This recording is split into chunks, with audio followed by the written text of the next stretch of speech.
Good morning guys! Happy Thursday!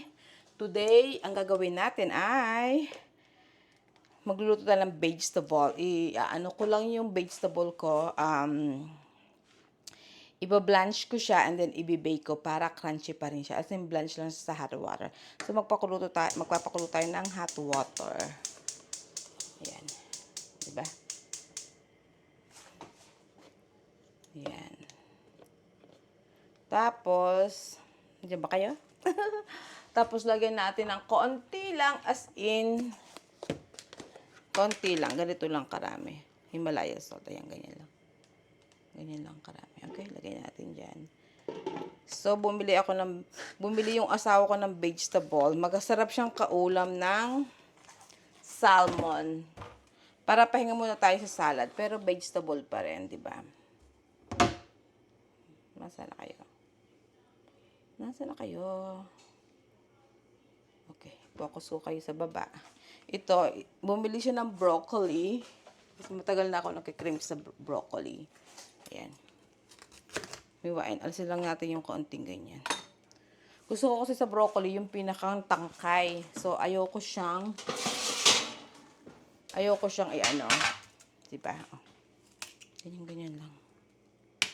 Kasi crunchy siya. So, iba-blanch ko lang siya. Tapos, pagka-blanch, i-bake ko naman siya. Para crunchy at may konting... Hindi ko na siya inaalis na ng balat kasi hindi naman siya magulang. Hindi naman siya yung... Anong tawag sa ibang word ng ano? Yung hindi siya matandang gulay na. Yan. Ganyan lang. Ayan. So, magluluto na ako ng marami para... Ayan, ganyan lang.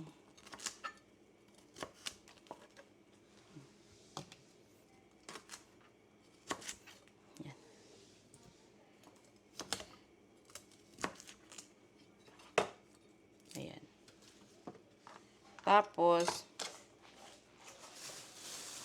hindi ako maglinis ng kitchen kasi naglinis na ako kahapon. Tsaka ito. Dati hinihiwa ko pero hindi naman siya malalaki. So, okay na siyang ganyan. Hindi ko na siya hihiwain ng ng half.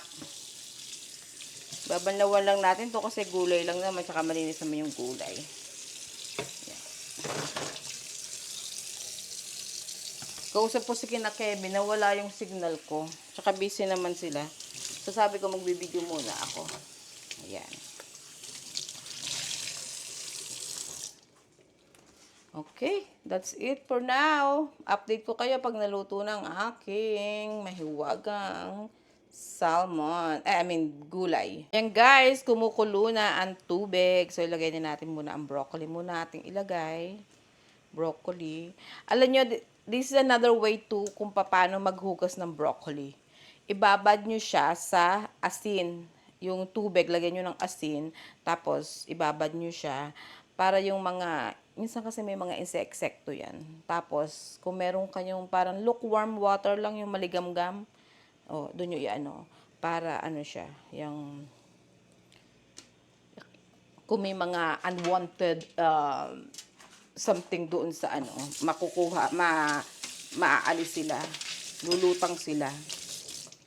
'Di ba? Tapos takpan natin para isang kulo lang papatayin, i-off na natin. Tapos kukuha tayo ng salaan para doon natin siya ilagay, okay? Kaya kumukulo na siya, so tanggalin na natin. Isang kulo lang. Kaya dapat mainit na mainit yung kawali niyo. Huwag niyo i-overcook kasi mawawala na yung crunchy niya. Tapos lagay niyo diyan. Ayan. Ganyan din.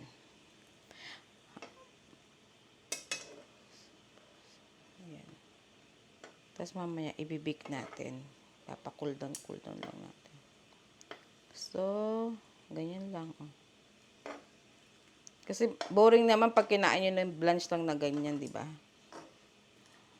Gusto ko to medyo sunog-sunog pa ngayon. Medyo crunchy-crunchy yung ano niya. Huwag yung tatakpan kaya inilagay ko sa strainer. So, pagkatapos nun, ito naman ilagay natin. Brussels sprout. Yan.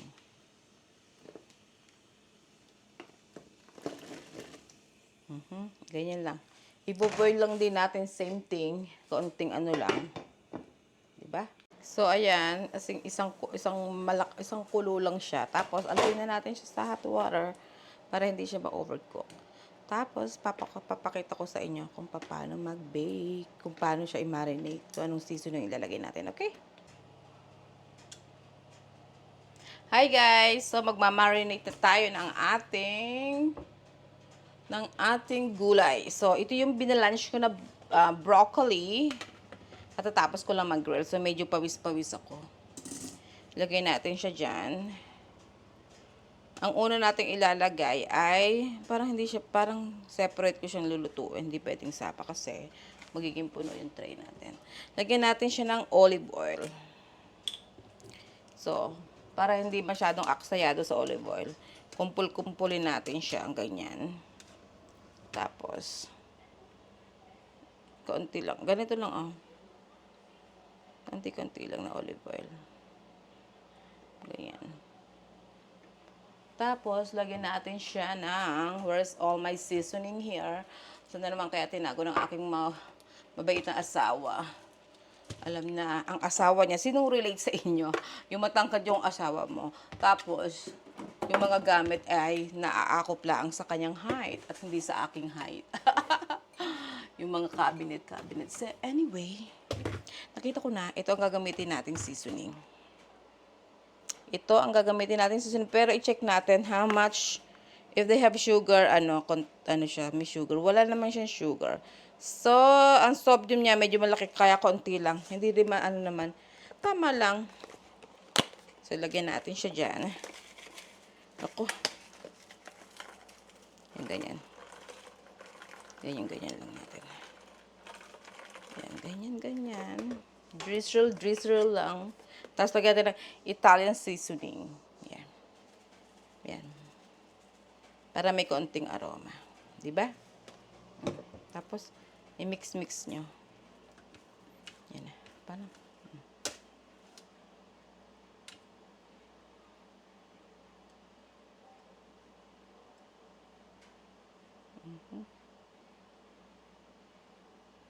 Yan. Mix natin siya. Ilagyan ko siya ng konting olive oil. Hanggang pa natin.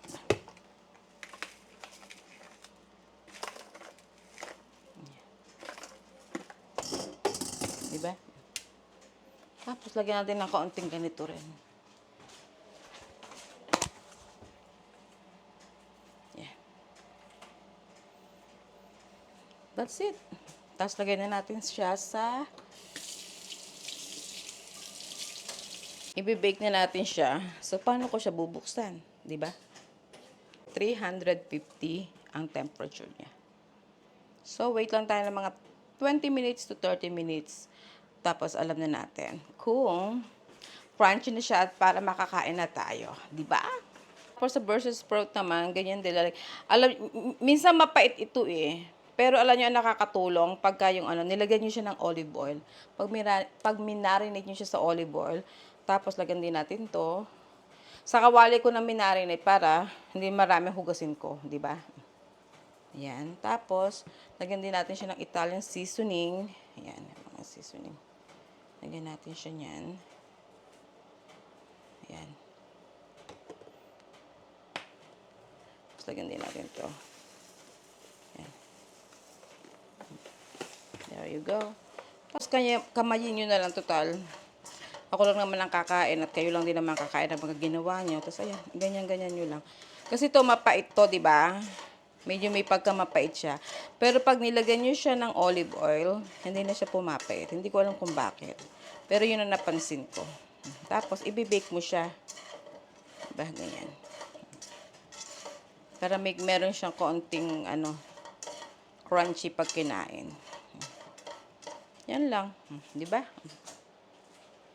Share ko lang sa inyo. I'm so happy. Kasi yung Reels, yung sa Facebook ko, yung sa Meta, may commercial na rin siya. And shala-shala niya.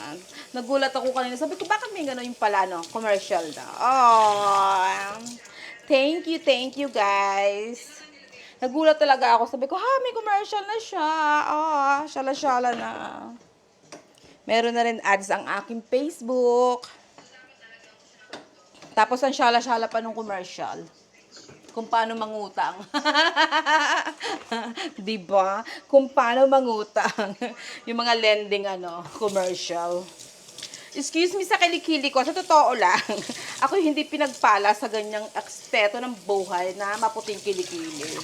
Oo, maitim ang kilikili ko, pero wala akong pakialam. Oo, malaki naman ang daddy ko. Joke, char-char lang.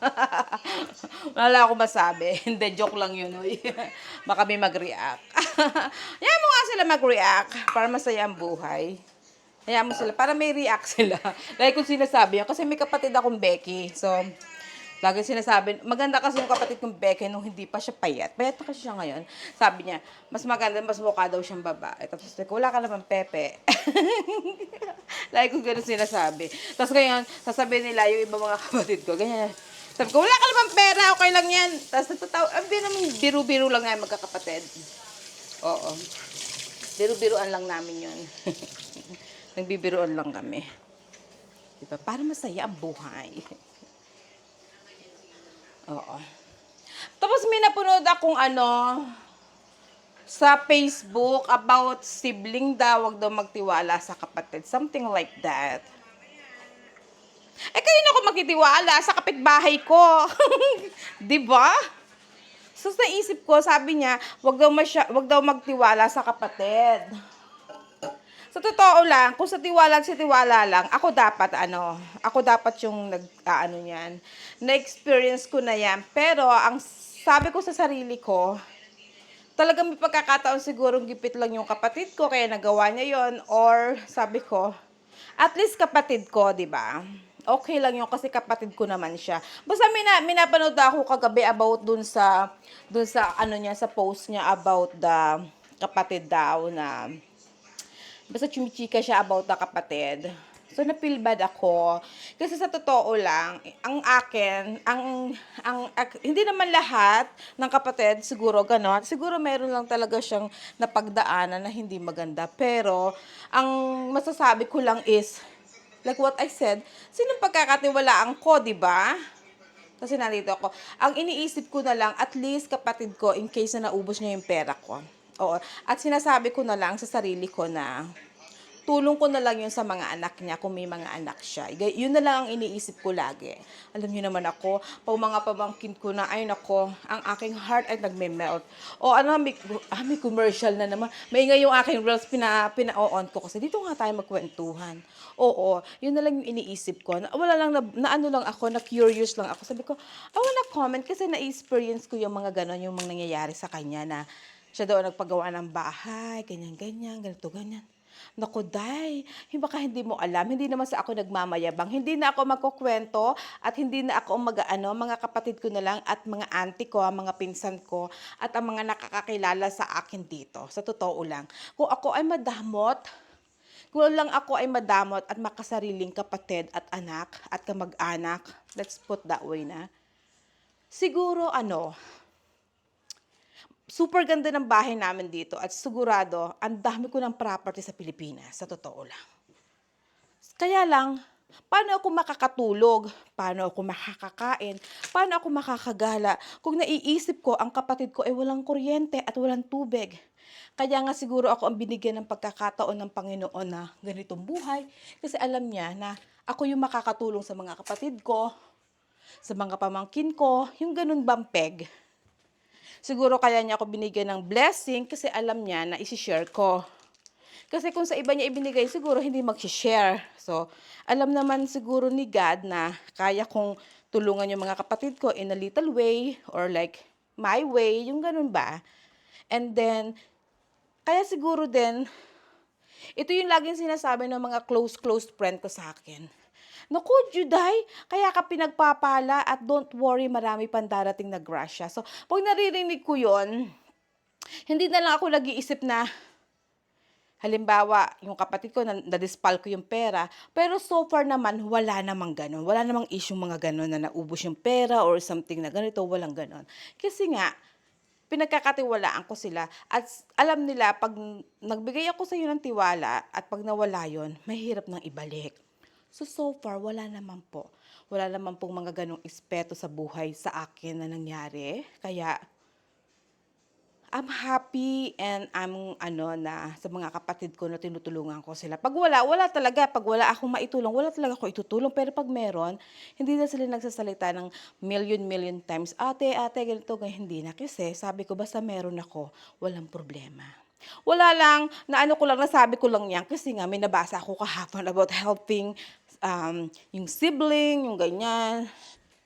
I feel bad for her kasi parang tinulungan talaga naman niya yung mga kapatid niya, pero yun ang nangyari.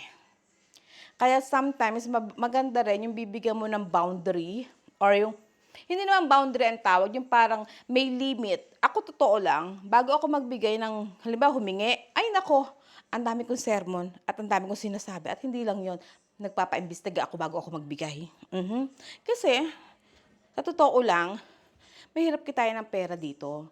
Nandito yung time na hindi ko nakikita yung mag-ama ko dahil nag-overtime ako. Yun ang sinasabi ko sa mga pamangkin ko, sa mga kapatid ko. Hindi ko dinadampot yung pera. Pero alam ko naman, nauunawaan naman nila yung kaya lang talagang dala lang ng kahirapan at dala lang ng hirap ng buhay sa Pilipinas. Kaya alam ko naman na, kasi naramdaman ko yan na mahirap na walang tumutulong. Kaya nagte-thanks talaga ako na I have may kapasidad akong tumulong sa mga kapatid ko, di ba? So, I'm happy for that. So, yun lang. Wala lang. Gusto ko lang i-share yung napanood ko kahapon. And then the whole time, nagbabother ako. Sabi ko, sino pagkakatiwalaan ko, di ba? Wala na, paulit-ulit lang si ate mo, Judy. Yun lang. Yun lang, guys. Update ko kayo sa niluluto ko at baka masunog. Diyos ko, day. Luluto na siya. So, susunod na naman natin ay ito. Tapos, ayan na, di ba? So, healthy na siya. Hindi siya maalat. Ito, hindi yung kisunin na hindi siya maalat. Promise. Guys, luto na siya. Ayan o. Look yummy. Tapos, na tayo sa ating plate para kumain na tayo ng ating brunch. It's 11 a.m. na. Hindi pala. 10:45. Pero okay lang. Pwede na akong kumain kasi yung last meal ko kahapon, naka 18 hours na ako. Pwede na tayong kumain. Kain kayo dyan. Prepare lang natin tong, kailangan ko palang i-warm ang aking salmon. Kasi, sabi ko kay Kano, huwag niyang ilagay sa huwag niyang ilagay sa rep kasi bagong luto naman. Yan. Sarap. Init ko lang to. Ito yung niluto ko yesterday. Sandwich ng anak ko. Kaya na niya yung mamaya. So, init natin siya. 1 minute lang. Yes, show! Hi guys, let's eat! Let's eat. Oh, it look yummy.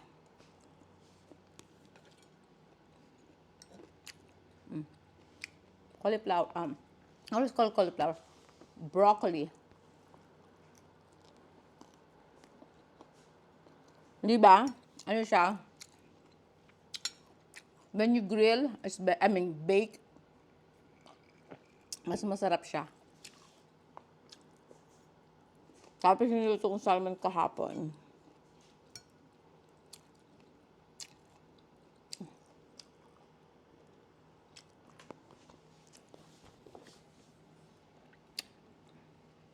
Masarap. Yung anak ko nakatostal siya for dinner kahapon. Nakadalawang siya. Nakadalawang hiwa ng bakes ng salmon.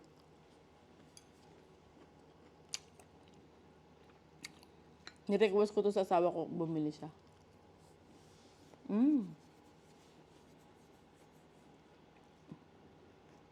Minsan mapait siya. So, ang better gawin, pag niluluto niyo, lagyan niyo ng olive oil.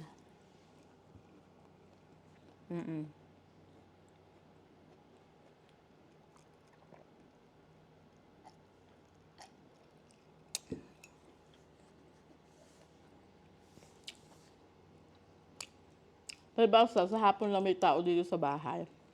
Wala nagkakalat, kaya malinis yung bahay. Pag walang pasok, Diyos ko. Hindi naman makalat. Tapos marami nagkakalat.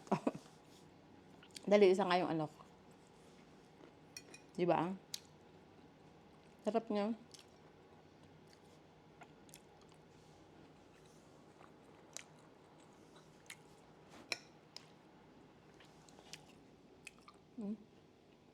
Masarap yung seasoning from Florida.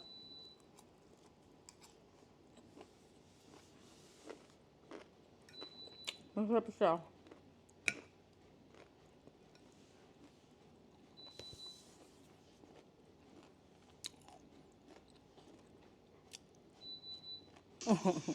Ayan.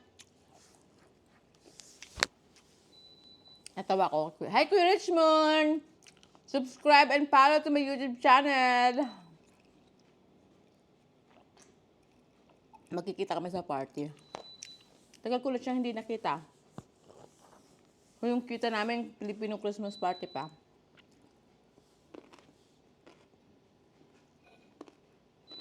Pag December, meron kaming parang yung mga friends and ano, meron kaming Christmas party mga Pilipino.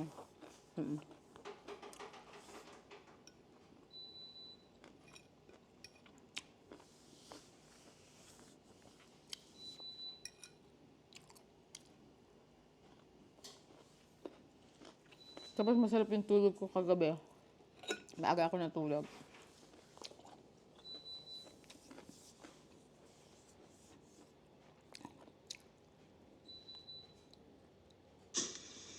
Ayan. Yung fried rice para sa friends. Whole grain fried rice siya. Kaya lang, ito yung bago ako mag-decide, nakasaing na ako no, bago ako mag-decide na no rice, nakasaing na ako. So, it means, 9 days na to sa rep. Pero okay pa naman siya. Ayan. Ito lang yung nilagay ko dyan. Whole grain siya, kaya lang ganyan ang naging kulay gawa nito. Kasi pag binilans mo lang, boring ka Ayan, yun. diba? Ayan ang kanyang Mas masarap pag ginatin nyo. So, dapat talagyan ko siya ng itlog. So, dadalhin ko yun sa mga friends ko tomorrow sa night shift. Silang kakain yan, hindi ako. Kasi, bawal nga ako ng ano. Hindi ko nga alam kung Nanonood ako lasa ng ano ko. Nanonood ako ng sa Facebook. Ginawan ko yung mga kaibigan ko ng fried rice. Kasi yung rice na yon, sa totoo lang, yung nag-decide ako ng no carb, nagsaing ako day before. Kasi hindi ko nakain. Hindi naman ako, pinaried rice ko. Bibili ko sa kanila. Mamaya. Nag-iisip nga ako kung anong ulam. Kung anong ibibigay kong ulam.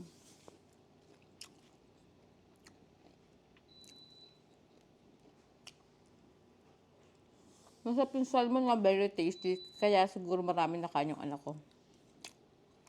Hindi ko nga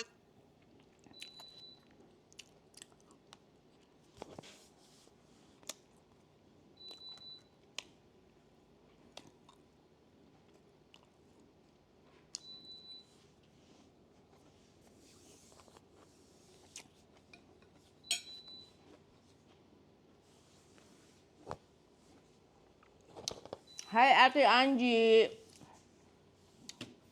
Shout out to Ate Angie!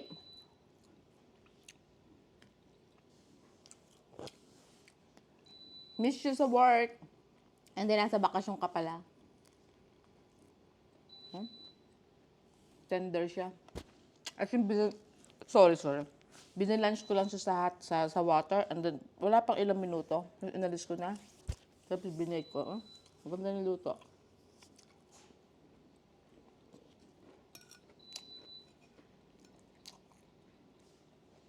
Ganda ng salmon, oh.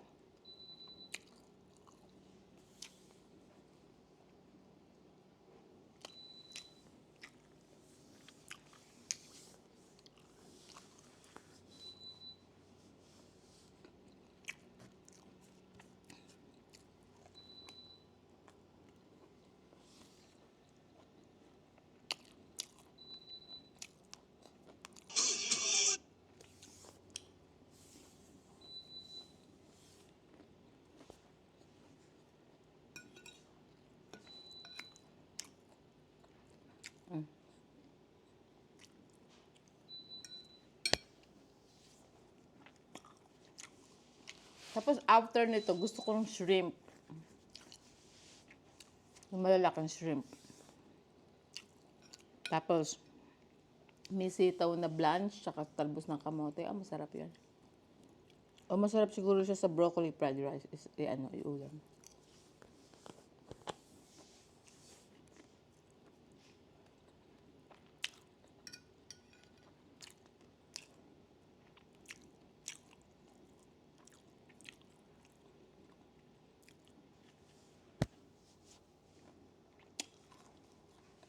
Kahapon pa 1 week ko, so 7 days na yun, di ba?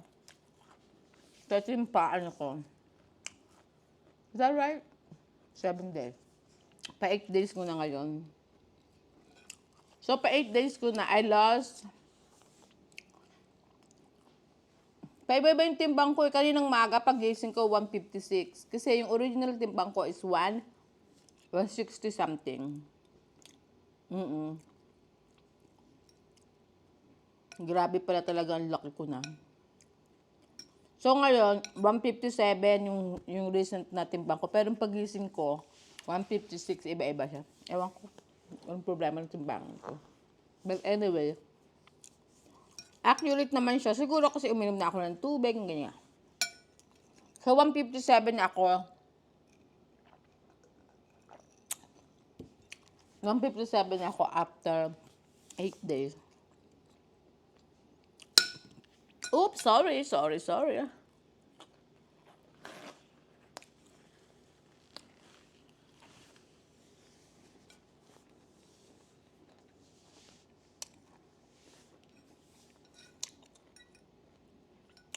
Pagkatapos ko nito, maliligo na ako kasi may appointment ako sa kamay. Sa akin nail.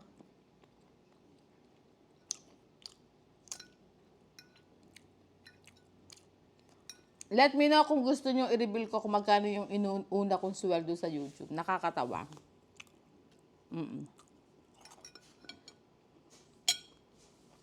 Kung kaano sweldo ko.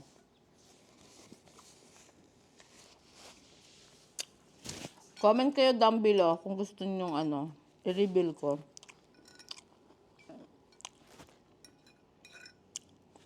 Harap. Alam niyo yung busog ka pero hindi ka yung busog na busog. Alam niyo yung gano'n. Alam ko paano explain yun. Basta.